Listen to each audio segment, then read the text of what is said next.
The moment that cheese hits the creamy pasta, oh my goodness, look at that shine. This is the pasta bowl that dreams are made of, my friends. This is like my second bowl of this today and I'm still eating it.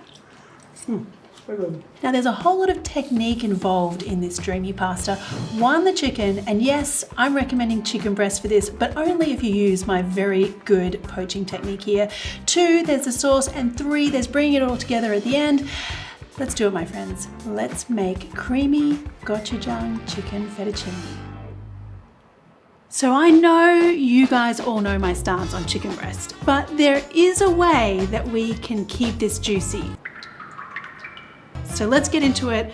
I think one of the keys is to start off with chicken breast that isn't too large. So each of these chicken breast pieces is around about 250 grams. To poach the chicken, you want to put your chicken breasts into some room temperature water. And yes, I know that typically poached chicken breast isn't the sexiest thing in the world, but if you do it right, it can be very, very good. Next up, we use these things to flavor the chicken breast and also the lovely broth we're going to get from poaching the chicken. So add in some garlic that you've just lightly crushed, some thyme, some rosemary for some fragrance. Now turn the heat on and we wait for the water to just come up to a gentle simmer. This is all about cooking the chicken in the most gentle way possible so we get the best texture.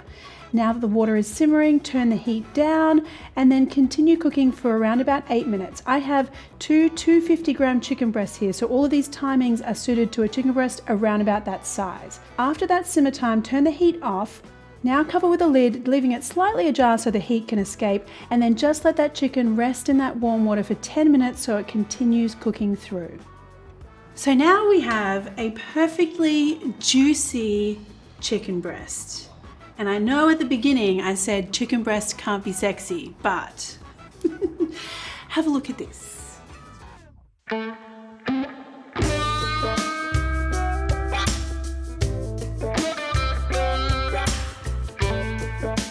Now that is perfectly cooked all the way through. It still has a lovely juicy factor through the center. Now I have another trick here for shredding chicken, which might surprise you, but it involves actually the mortar.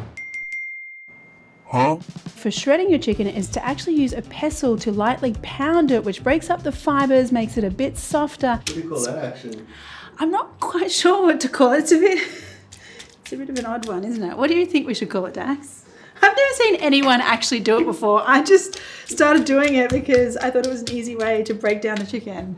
Because if you do it with the fork, it doesn't come out apart easily. The Marion chicken technique. Not sure that's very catchy, is it? Okay, so the point of all of that sort of pounding with the pestle is that you've broken down those chicken fibers so that they're really soft and really sort of easy to pull apart. So a very quick and easy way to shred your chicken. Now this is ready for my pasta. Now the pasta sauce. You guys are not going to believe how easy this is, and yet the actual outcome is so freaking good, like really good. Start off with some pancetta, or you could use guanciale. I just like to take the skin off and cut it into really thick lardons here.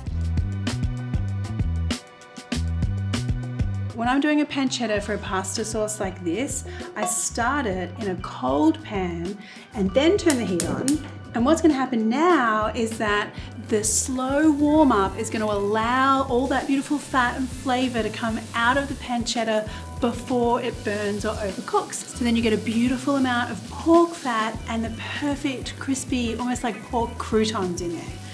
So this is the way to do it, and you just let them sizzle. So this is a situation you're looking at after about 5 or 6 minutes. The pancetta is a really lovely deep golden color, and we have lots of that lovely porky fat in our pan. This is the base of our sauce. Now you can add in the garlic, and here we go with the kind of untraditional and yet very, very tasty ingredients. Here is the gochujang. Now gochujang can be found in most major supermarkets these days. Looks like this when you see it in packet form. It just adds a really lovely spicy flavor to things. Keep stirring that pancetta and the gochujang and the garlic around in that pan, and you'll see that everything is a really beautiful, lovely red caramelized color. At this point, you want to add in your Chinese Shaoxing cooking wine. You could just use white wine here. If you want to keep it alcohol-free, add in some apple juice. But the point is that bubbling simmer, oh my goodness, that is such good flavor right there. And then use your spatula to kind of lift off any of that lovely caramelization from the bottom of the pan, because that is also really good flavor. So at this point, we just want to add in some cream. I feel like this is like the ultimate insult to the nation of Italy. I apologize in advance. You love it. It's not that I want to annoy people. It's just that like creamy chicken pasta is undeniably good. You know, like, don't you think? I know there is no such thing as like creamy chicken pasta in Italy, but whatever. Can't be Italy. It works. You know, I was going to be really naughty today and call this like either a creamy chicken carbonara or a creamy chicken fettuccine alfredo or something that was highly offensive, but I've just gone with creamy gochujang chicken fettuccine.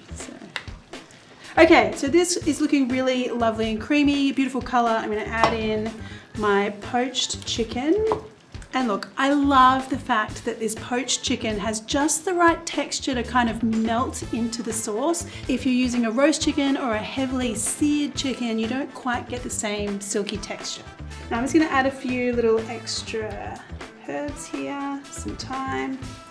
And then there is one thing that the Italians and I do agree on, and that is timing, people. Timing and pasta is so important.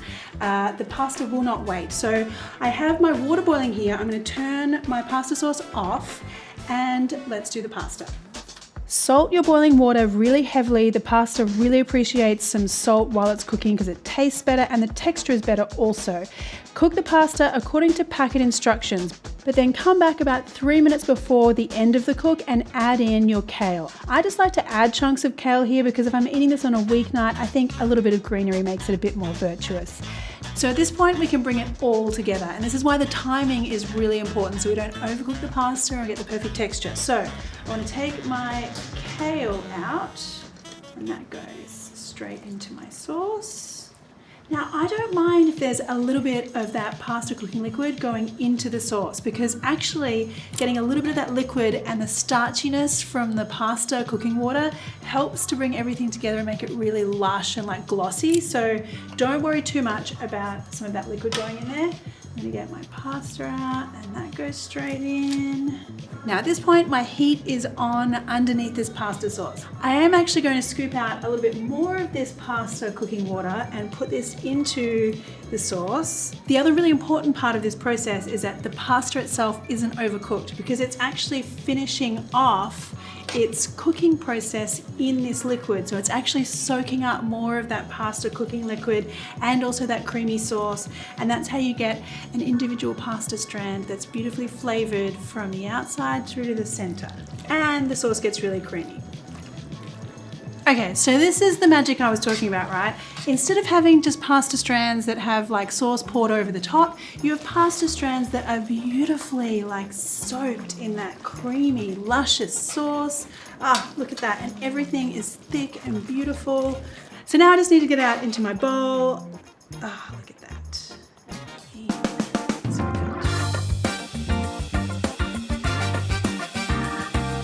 Now, in my opinion, no pasta is finished unless it's dressed with some cheese, parmesan, a few little herbs on top to make it look pretty and give it that lovely smell as you go to take each mouthful. A little drizzle of olive oil. And there you go, my friends. Creamy chicken gochujang, all three words that shouldn't be associated with Italian pasta, but creamy gochujang chicken fettuccine.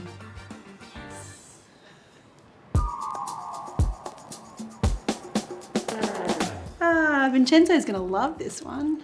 Hi Vincenzo, love you. Okay, let me get in here.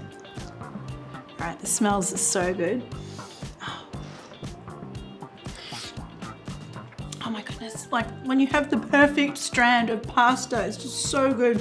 Like, yes, I've added gochujang here. Yes, I've added Chinese cooking wine, but those things just become background flavors. Like all I'm tasting is a beautiful amount of like chili spice and just that lovely kind of background savoriness from the Chinese cooking wine. Essentially though, it tastes like a slightly spicy, creamy Italian chicken pasta. Well, if the Italians put chicken in pasta, which they don't. But anyway, it's really good pasta. Can't help but taste good. No one understood that because my mouth was full. Anyway, whatever.